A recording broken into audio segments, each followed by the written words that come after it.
ان کو سامنے رکھنا ہے، ان سے حدیث کو سمجھنا ہے، اور پھر ایک تسلسل ہے، ایک تواتر ہے جو وہاں سے یہاں تک پہنچا کہ آج آپ کے اساتذہ آپ کے سامنے بیٹھے ہیں، پوری سند کے ساتھ بیٹھے ہیں، اور یوں ہی سمجھتے آئے ہیں اور آگے آپ کو سمجھا رہے ہیں، اور پھر آپ اگلی نسل کو سمجھائیں گے پوری سند کے ساتھ۔ تو یہ حدیث پاک میں نے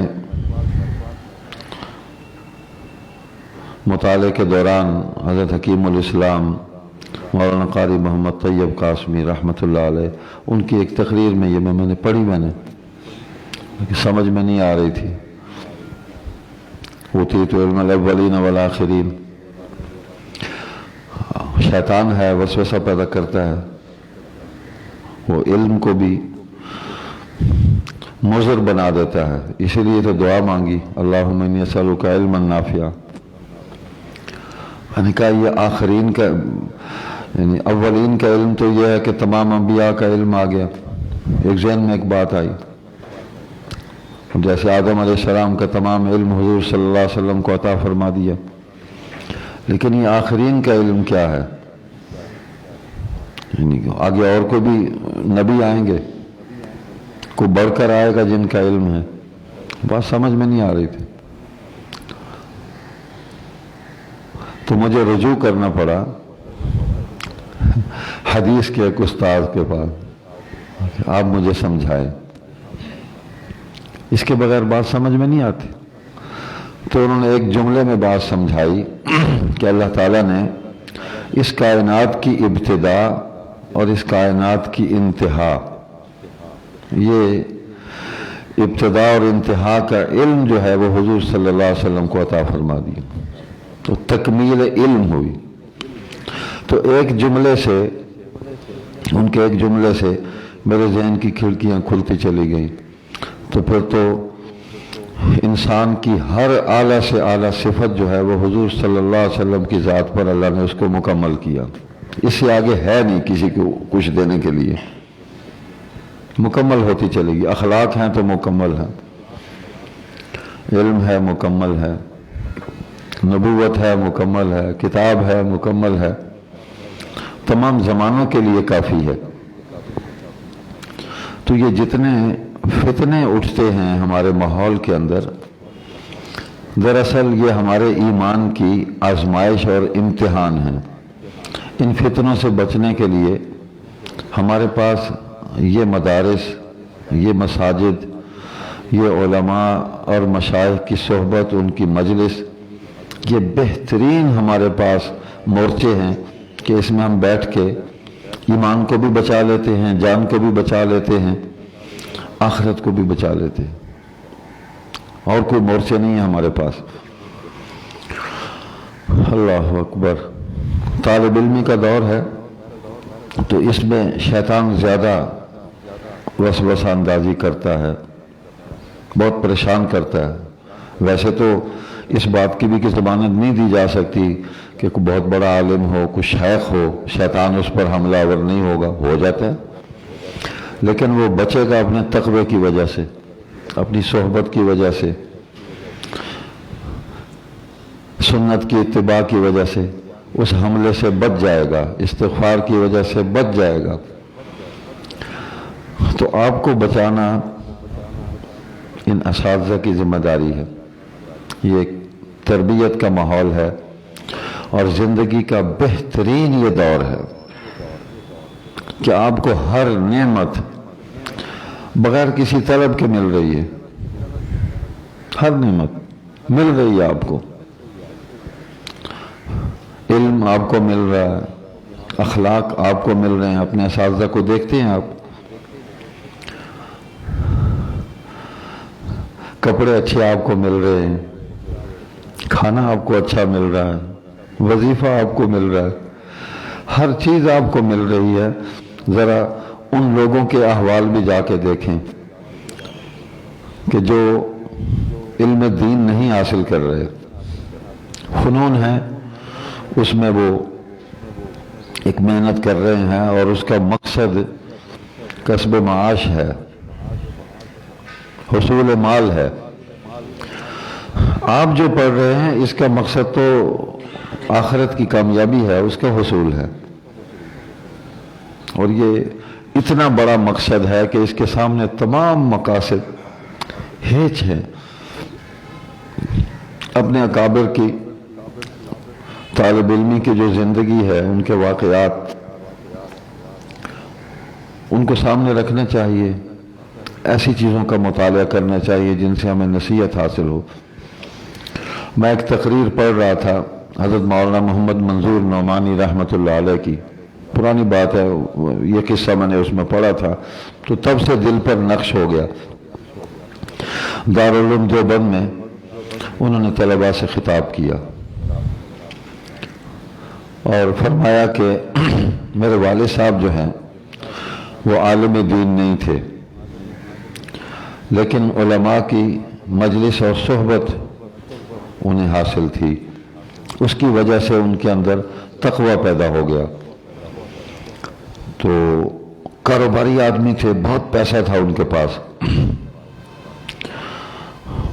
ایک انگریز دوست تھے ان کے، تو انہوں نے ایک دن کہا کہ یہ تمہارا بیٹا ہے، اس کا مستقبل کیا ہے، آپ نے سوچا ہے اس کا کیا فیوچر ہے؟ تو اس کو آپ میٹرک کروائیں، اس کو آپ انٹر کروائیں، اس کو آپ گریجویٹ بنائیں، آگے میں اس کو تحصیلدار لگوا دوں گا، یہ لگوا دوں گا، وہ لگوا دوں گا، آپ اس کو اسکول میں داخل کریں. تو مولانا کہتے ہیں کہ ایک دو دن گزرے تو والد صاحب نے میرا ہاتھ پکڑا اور مسجد میں ایک قاری صاحب تھے، ان کے پاس جا کے بٹھا دیا. قاری صاحب ان کو قرآن حفظ کرا دیں.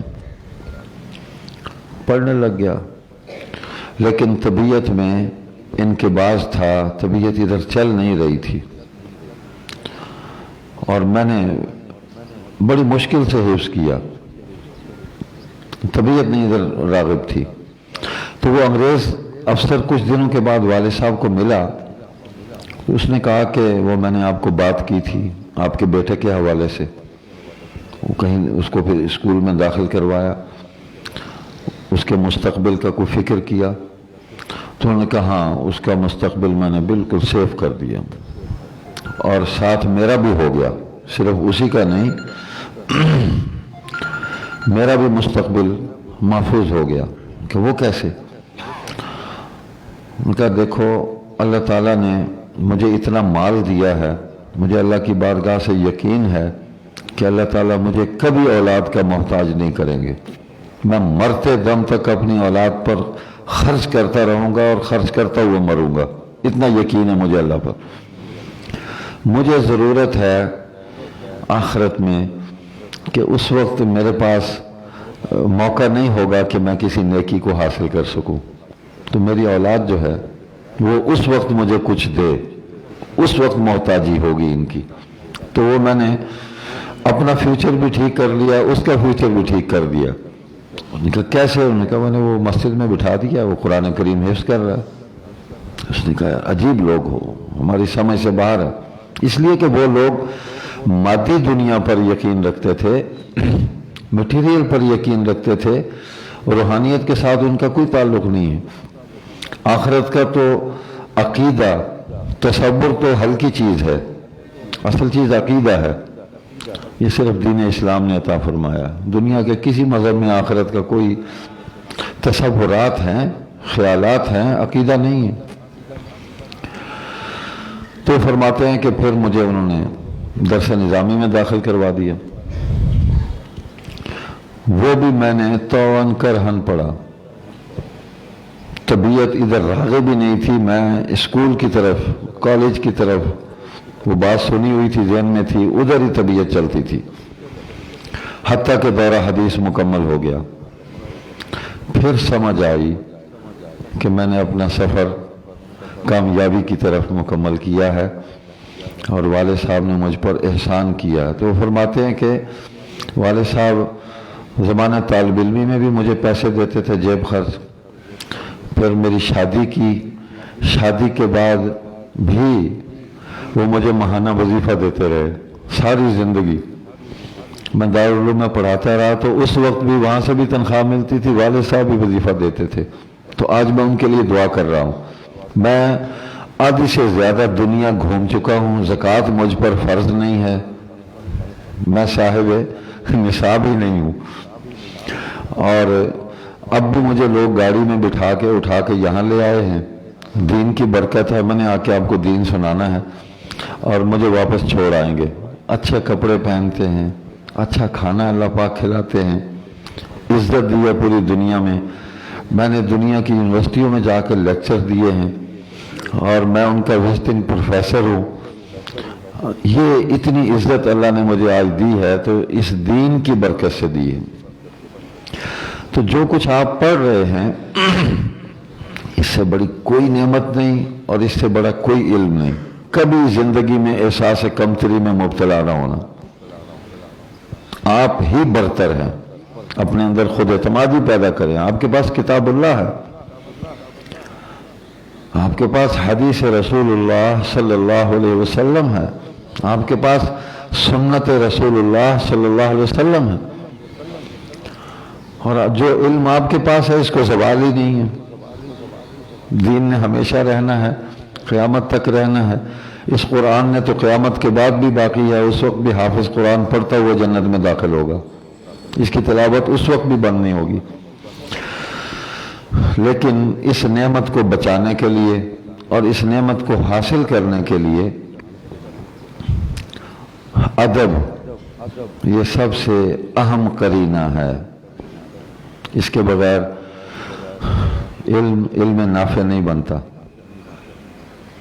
استاد کا ادب، استاد کا احترام، استاد کی عزت، اور جس مقصد کے لیے آپ یہاں اکٹھے ہوئے ہیں، مدرسہ میں رہ رہے ہیں، نفع اٹھا رہے ہیں، ہمیشہ ہر وقت اسی مقصد کو سامنے رکھیں۔ میں اس لیے آیا ہوں اور میں نے یہ مکمل کرنا ہے۔ ہمارے بزرگ اور استاد شیخ الحدیث حضرت مولانا محمد صدیق رحمۃ اللہ علیہ خیر المدارس میں ہوتے تھے، بڑے سادہ آدمی تھے۔ ایک دن فرمانے لگے کہ یہ جو ہمارے اساتذہ اور ہمارے بڑوں کی جو اولاد ہوتی ہے نا، جب وہ صاحبزادے بن جاتے ہیں تو فیض سے محروم ہو جاتے ہیں۔ ہمیں سمجھا رہے تھے تو فرمایا کہ اس کی وجہ یہ ہے کہ ان کی نگاہ ہر وقت استاد کے عیوب پر ہوتی ہے۔ خود کو یہ سمجھتے ہیں کہ ہم تو حضرت کے فرزند ہیں، ابا جی فوت ہو گئے تو میں ہی محتمم ہوں، ابا جی فوت ہو گئے تو اس خانقاہ کا شیخ بھی میں ہی ہوں، سب کچھ میں ہوں، مجھے پڑھنے کی بھی ضرورت نہیں ہے، کچھ کرنے کی بھی ضرورت نہیں ہے۔ اس لیے پھر وہ دیکھتا ہے کہ استاد چلتا کیسے ہے، اس کی چال ٹھیک نہیں ہے، استاد بولتا کیسے ہے، اس کو بولنے کی تمیز نہیں ہے، استاد کھاتا کیسے ہے، اس کو کھانے کے آداب کا پتہ نہیں ہے۔ یعنی عیوب تلاش کرتا ہے، پھر وہ نہ بھی ہو تو اس کو ہر چیز عیب ہی نظر آئے گی پھر، اس لیے کہ نگاہ میں فرق آ گیا۔ تو فرمانے لگے کہ یہ استاد کے فیض سے محرومی کا سب سے بڑا یہ سبب اور ذریعہ ہوتا ہے کہ آپ استاد کے عیوب پر آپ کی نگاہ ہو۔ آپ استاد سے خیر حاصل کرنے کے لیے آئے ہیں تو اس کے سارے معاملات جو ہے نا ان کو خیر کی نگاہ سے دیکھیں، اور جس مقصد کے لیے آئے ہیں اس مقصد کو حاصل کریں، محاسن کو تلاش کریں، معائب کو نہیں۔ کس میں عیب نہیں ہے؟ تو جتنے بھی ہمارے اکابر ہیں ان کو اگر عزت ملی ہے تو استاد کے احترام کی وجہ سے۔ پھر کتاب کا بھی احترام ہے۔ سنا ہے، بزرگوں نے سنایا کہ حضرت علامہ انور شاہ کشمیری رحمۃ اللہ علیہ جب کوئی کتاب پڑھتے تھے تو کتاب پر جھک جاتے تھے۔ انہوں نے ایسے ہو کے کبھی کتاب نہیں پڑھی کہ یہ علم ہے، نعمت ہے، مجھے اس کی قدر کرنی چاہیے، اس کے سامنے اور علم تواضع پیدا کرتا ہے۔ انکساری پیدا کرتا ہے. جس علم سے تکبر پیدا ہو جائے تو علم نافع نہ رہا.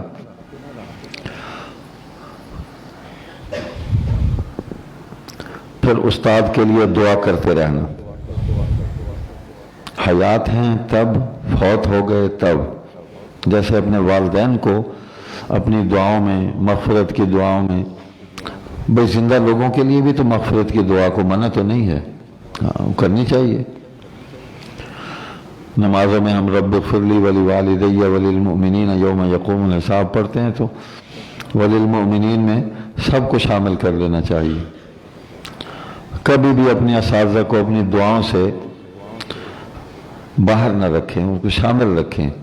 تو یہ ایک ایسا روحانی کانٹیکٹ ہوتا ہے، ایسا رابطہ ہوتا ہے کہ پھر استاد کی روح متوجہ ہوتی ہے از خود اور فیض پہنچنا شروع ہو جاتا ہے.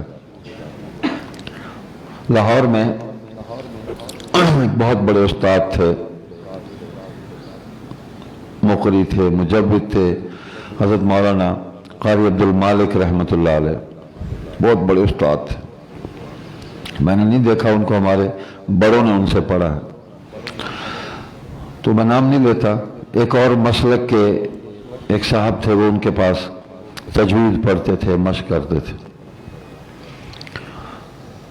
تو قاری صاحب حقہ بھی پیتے تھے اور حقے میں وہ جو لوازمات ڈالتے تھے، یعنی اس میں الائچی ہوتی تھی، اس میں زعفران جو ہے تمباکو میں ڈالا جاتا تھا اور اس کی نلیوں کو ارگ گلاب سے روز دھویا جاتا تھا. اور وہ ہمارے بڑے ماموں تھے، امیر شریعت کے دوسرے فرزند، ان سے پڑھتے تھے. وہ کہتے ہیں کہ اس کو تازہ کرنے کے لیے میری ڈیوٹی ہوتی تھی. تو میں ذرا صحت مند تھا، پہلوان ٹائپ تھا کہ اس کے سانس بھی ٹھیک ہے. تو حقے کو چالو کرنا بھی ایک فن ہوتا ہے، اس کو رواں کرنا بڑا زور لگتا ہے. خیر الائچیاں بھی کھاتے تھے.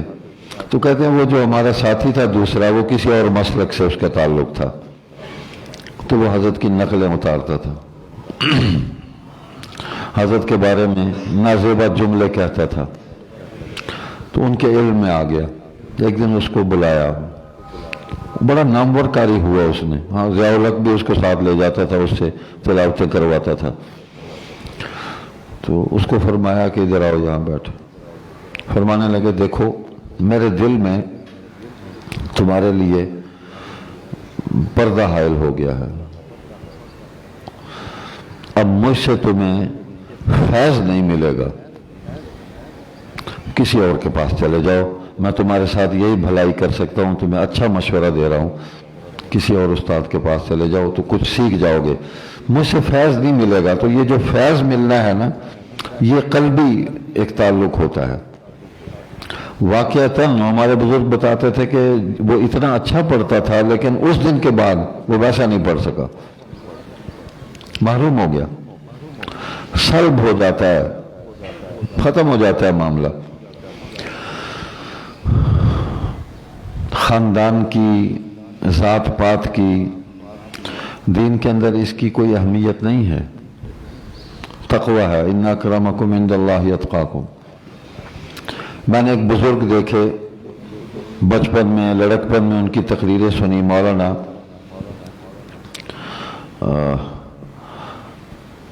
جلال آبادی تھے وہ، مولانا محمد امیر جلال آبادی.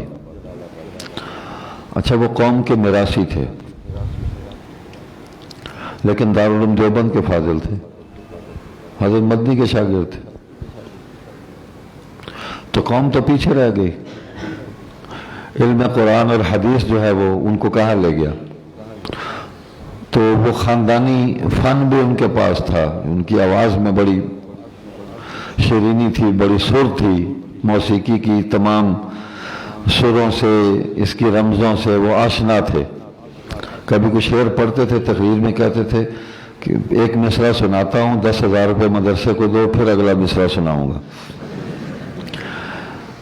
ان کا اعلان کیا، ملتان میں وہ آئے ایک مولوی صاحب نے اب آپ کے سامنے حضرت مولانا سید امیر الدین جلال آبادی تقریر فرمائیں گے. تو انہوں نے خطبہ نہیں پڑھا, انہوں نے آ کہا دیکھو بھائی, حرام کا ہوگا تو, تیرا باپ, تیرا دادا, تیری جد, میں تو خالص میراثی ہوں اور حلال زادہ ہوں, مجھے سید کیسے بنا دیا تم نے؟ ہاں میں سید کا شاگرد ہوں, سید حسین احمد مدنی رحمۃ اللہ علیہ کا, حدیث میں نے ان سے پڑھی ہے.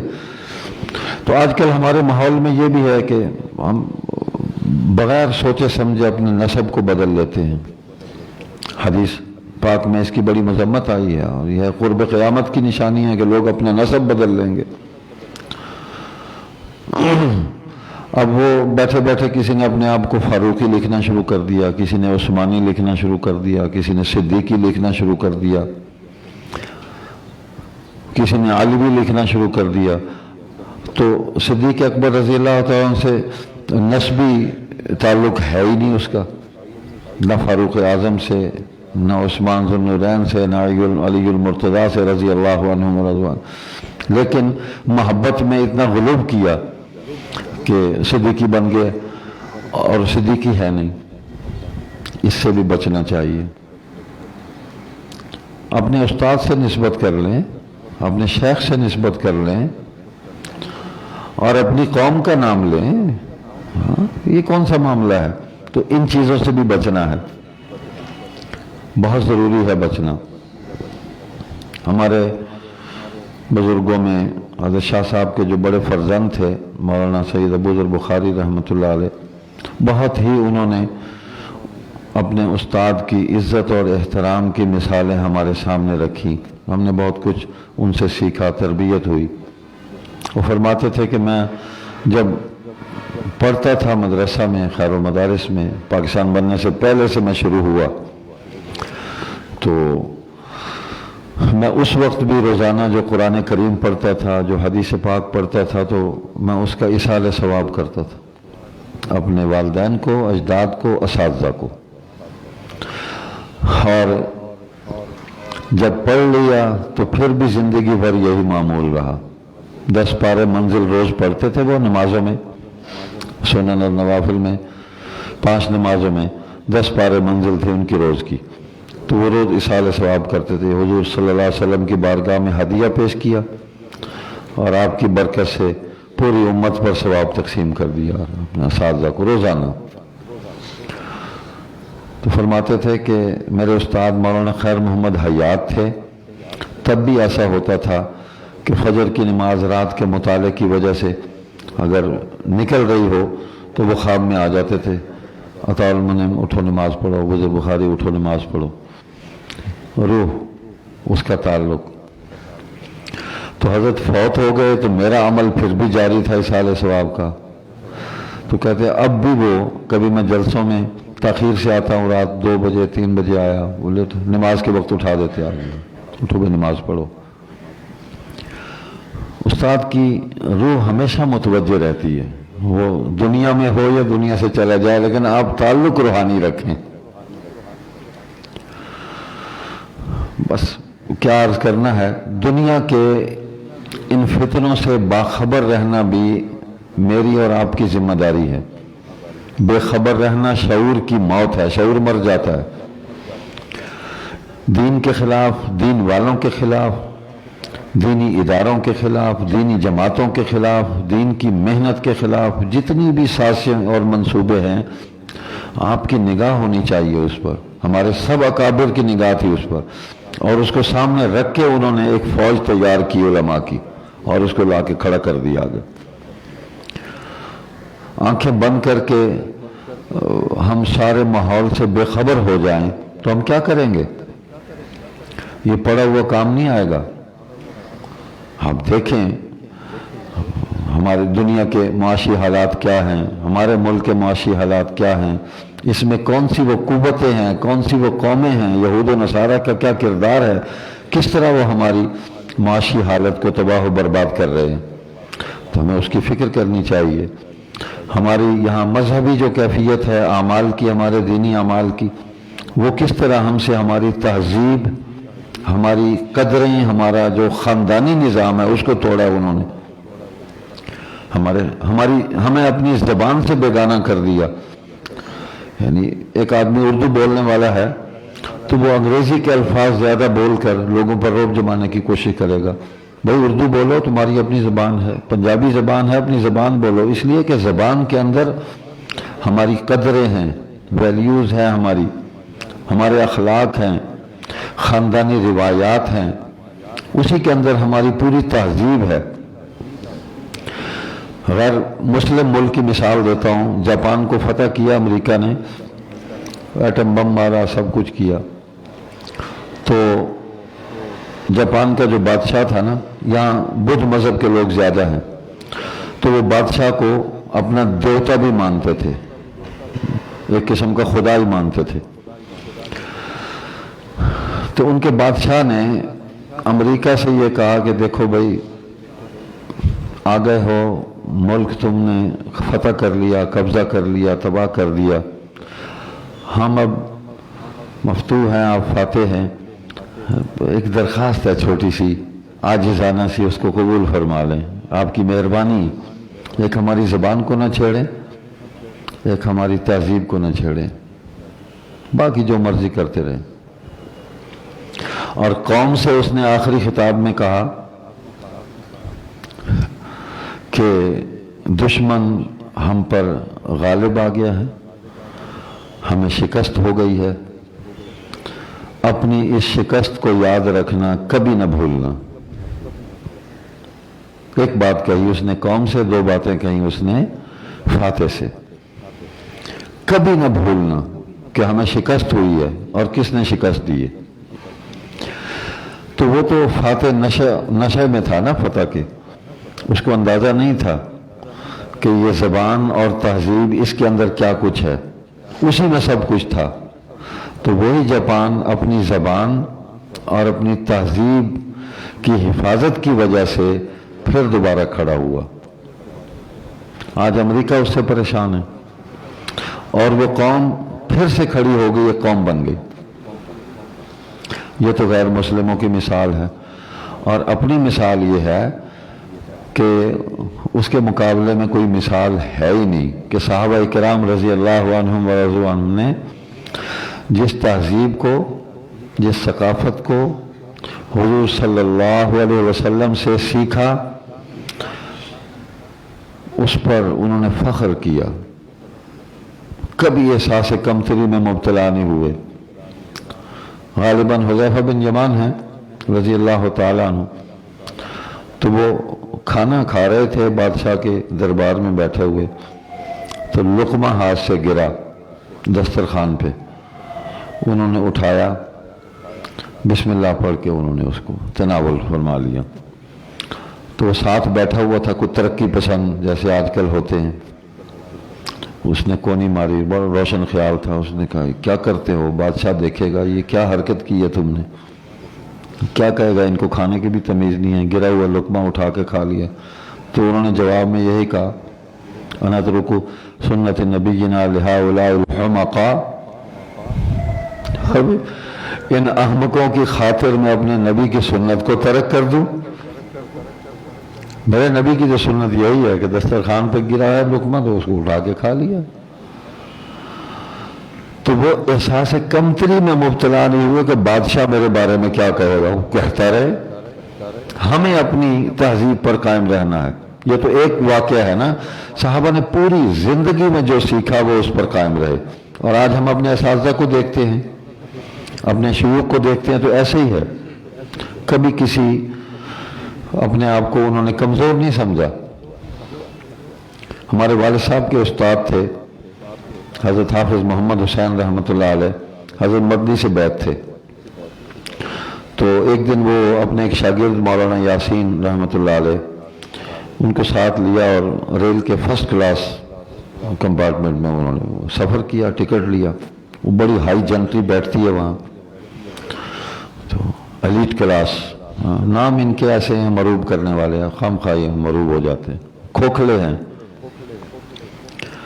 گدھے کو اگر 3 پیس پہنا دیا جائے اور اس کے گلے میں ٹائی ڈال دی جائے تو وہ مطلب کوئی پڑھا لکھا تو نہیں بن سکتا، کوئی انسان تو نہیں کہا جا سکتا اس کو، گدھا گدھا ہی ہے۔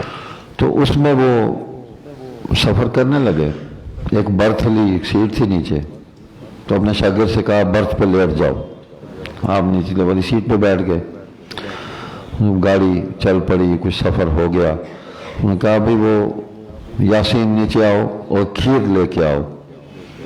تو مٹی کا لوٹا جو ہمارے ہاں دیہاتوں میں دیسی لوٹا استعمال ہوتا ہے، مٹی کا بنا ہوا، اس کے اندر کھیر ڈالی ہوئی تھی، اور کھیر بھی وہ تھی جو گنے کی رو سے بنتی ہے، رو کی کھیر بڑی مزیدار ہوتی ہے، دیہاتوں میں اب بھی بنتی ہے، شہری لوگ تو اس سے واقف نہیں ہیں اتنے۔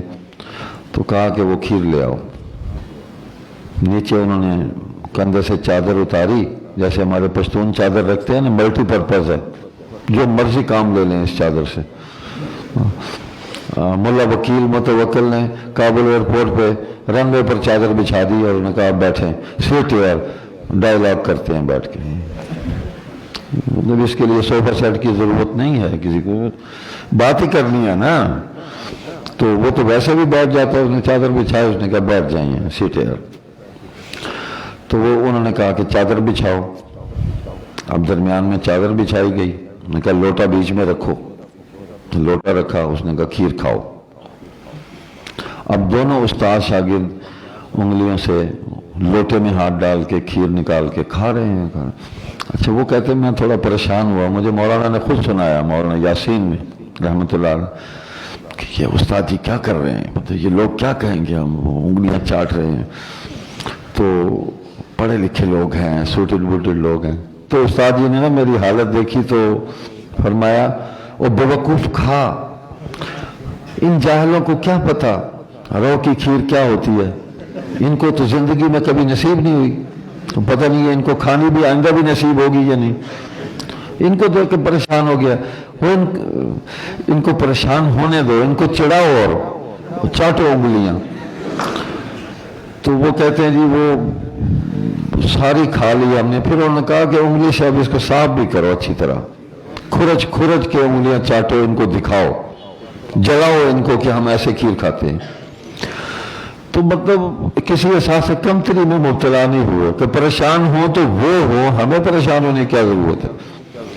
تو اس لیے آج جو ماحول ہے، اس ماحول میں آپ قطعاً مروبیت کا شکار نہ ہو، آپ مؤثر ہیں، مت متاثر ہو ان سے، آپ ہی مؤثر ہیں، اس لیے کہ آپ جو علم حاصل کر رہے ہیں وہ مؤثر حقیقی اللہ سبحانہ و تعالیٰ نے ہمیں حضور علیہ السلام کے ذریعے عطا فرمایا ہے۔ تو آپ کو متاثر ہونے کی کیا ضرورت ہے، بلکہ آپ جب اس نعمت کو لے کر نکلیں گے، اس کو پھیلائیں گے، اس کی روشنی کو، تو لوگ آپ سے متاثر ہوں گے۔ یہ ہو نہیں سکتا۔ صحابہ کو کفار دیکھتے تھے، وہ دور سے پہچان لیتے تھے کہ یہ ہم میں سے نہیں ہے، یہ محمد کریم صلی اللہ علیہ وسلم ان کے ساتھیوں میں سے ہے، اس لیے کہ وہ اپنی چال ڈھال سے اور اپنے کردار سے، اپنی گفتگو سے، اپنے معاملات سے وہ بالکل الگ تھلگ نظر آتا تھا، ان کی سوسائٹی کا حصہ نہیں تھا وہ۔ اللہ تعالیٰ آپ کو جزائے خیر عطا فرمائے۔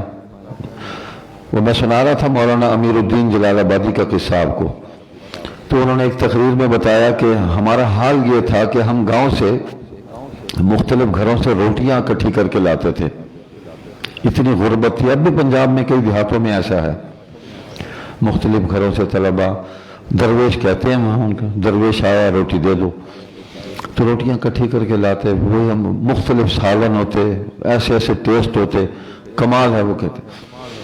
اچھا روٹی بچ بھی جاتی تو گرمیوں میں کہتے ہیں کئی دفعہ ہم وہ زمین پر ہی چٹائی بچھا کے، تو تکیہ نہ بھی ہوتا تو جو روٹیاں بچی ہیں وہ سر کے نیچے رکھ لیتے، اوپر رومال ڈال کے سو جاتے۔ ایسا بھی ہوتا ہے رات کو کتے آتے اور وہ ہمارے سر کے نیچے سے روٹیاں کھینچ کے لے جاتے۔ تو آپ کو اور ہمیں کتنا اچھا کھانا مل رہا ہے، کبھی سوچیں ہمارے بڑوں نے اس طرح زندگی گزاری ہے، گھر گھر سے روٹیاں مانگ کے انہوں نے وہ ہیرے پیدا کیے ہیں جنہوں نے قوم کی قیادت کی ہے۔ تو ان کی زندگی کا ایک لطیفہ بھی ہے جو انہوں نے سنایا، وہ کہنے لگے کہ ایک گھر تھا، وہاں ایک کتا تھا بڑا بالکل ٹرمپ ٹائپ کا کتا تھا، بل ڈاگ۔ تو جو بھی درویش روٹی لینے جاتا اور وہ آ جاتا اور پڑ جاتا اور درویش بیچارہ بھاگ جاتا۔ تو میرے ساتھیوں نے کہا کہ امیر الدین اگر اس گھر سے تو روٹی لے آئے نا، اتنے پیسے انعام دیں گے تجھے۔ میں نے کہا بات یہ ہے روٹی میں لے آؤں گا، آپ انعام یہاں رکھیں، یہ ضامن ہے، انعام یہاں رکھیں، میں جا رہا ہوں روٹی وہیں سے لے کے آؤں گا، ساتھ کسی نے آنا تو وہ بھی دیکھ لے۔ کہتے میں نکلا، شام کا وقت تھا، تو میں نے وہ ایک پرانا سا کمبل تھا اس کو میں نے پھاڑا اور اپنی ٹانگوں پر اس کو لپیٹا میں نے اچھی طرح، اور ایک کمبل اوپر لیا، ایک ڈنڈا لیا میں نے، اور میں وہاں پہنچا، میں نے دروازہ کھٹکھٹایا، میں نے کہا درویش آیا روٹی دو، تو وہ ٹرمپ بھی آ گیا اوپر سے۔ تو جو ہی وہ میری طرف لپکا میں نے کمبل اس پہ پھینک دیا، کیونکہ میں ذہنی طور پر تیار تھا، اس پر کمبل پھینکا اور اس کو گردن سے اوپر سے پکڑ لیا، اور کہتے ہیں کہ پھر میں نے کمبل میں سے اس کی تھوتنی باہر نکالی، اس کا منہ تھوڑا سا باہر نکالا، ادھر لپیٹ کے پھر میں نے اس کو کاٹا، اور پھر میں نے اس کی دبر پر ایک ڈنڈا زوردار میں نے مارا اور کمبل اتارا تو اس کی دوڑ دیکھنے والی تھی۔ تو پھر میں نے آواز دی کہ درویش آیا ہے روٹی دو، روٹی آ گئی، میں روٹی لے کے آیا، میں نے کہا یہ دیکھو لے آیا ہوں۔ تو پھر میں لینے جاتا تھا نا تو وہ مجھے دیکھ کے چھت پہ چڑھ کے نا اوپر بھونکتا تھا، نیچے نہیں آتا تھا۔ تو بھائی مولوی کے قابو کو آ جائے تو اللہ کا فضل ہے، مولوی چھوڑتا نہیں ہے، اس لیے کسی کمزوری میں مبتلا نہ ہوں، آپ طاقتور ہیں، آپ برتر ہیں، آپ کے پاس علم ہے، اللہ آپ کو تقویٰ دے، اور ان اساتذہ اور شیوخ کی صحبت سے اپنے آپ کو کمال پر پہنچائیں، ان کی دعائیں آپ کے شامل حال رہیں گی، آپ ان کے لیے صدقہ جاریہ بنیں، اپنے والدین کے لیے صدقہ جاریہ بنیں، یہی تسلسل ہے، دین ہمیں ایسے ہی پہنچا ہے، ایسے ہی آگے جائے گا۔ سبحانک اللہم و بحمدک نشہد ان لا الہ الا انت نستغفرک و نتوب الیک۔ اللہ تعالیٰ آپ کو جزائے خیر عطا فرمائیں۔ میں حضرات کا بہت شکر گزار ہوں، مجھ جیسے اوٹ پٹانگ آدمی کو آپ نے یہاں بلا کے الٹی سیدھی باتیں، بس جو صحیح ہو گئے اللہ قبول فرما لے، اور جو خطائیں ہوں گی اللہ معاف فرما دے۔ الحمدللہ رب العالمین والعاقبۃ للمتقین والصلاة والسلام علی اشرف الانبیاء والمرسلین وخاتم النبیین محمد وعلى آلہ واصحابہ اجمعین۔ ربنا آتنا فی الدنیا حسنہ وفی الآخرۃ حسنہ وقنا عذاب النار۔ اللہم انا نسألک علما نافعا وعملا متقبلا ورزقا حلالا طیبا واسعا وشفاء من كل داء وتوبة نصوحا وتوبة قبل الموت وراحة عند الموت ومغفرة ورحمة بعد الموت والعفو عند الحساب والفوز بالجنة والنجاة من النار برحمتك يا عزيز يا غفار۔ ربنا تقبل منا إنك أنت السميع العليم وتب علينا إنك أنت التواب الرحيم، وصلى الله على النبي الأمي وآله وصحبه وبارك وسلم برحمتك يا أرحم الراحمين۔ جزاكم الله تعالى خيرا۔ السلام عليكم ورحمة الله وبركاته۔